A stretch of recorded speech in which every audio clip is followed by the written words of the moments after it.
Pagbarog nga lig-on diya sa panag-ihusa. So, buot pasabot pag suporta sa usag-usa. Paghiusa sa mga katuyuan. Katulong kusog sa panag-uban. Usa ka lawas daghang bahin nga makita sa 1 Korinto 12:12. Mao ni ang tubag sa pangutana. Panaghiusa kang Kristo gipasiugdan ni Jesus og Paul. Ang panaghiusa, una, si Jesus nag-ingon maghigugma ay sa usag-usa.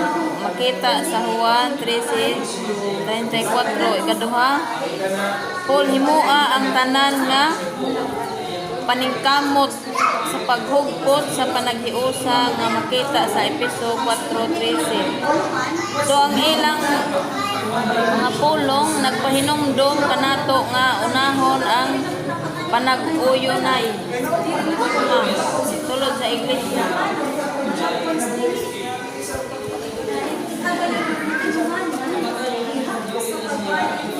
So kinahanglan kita magkahiusa din sa sulod sa iglesia,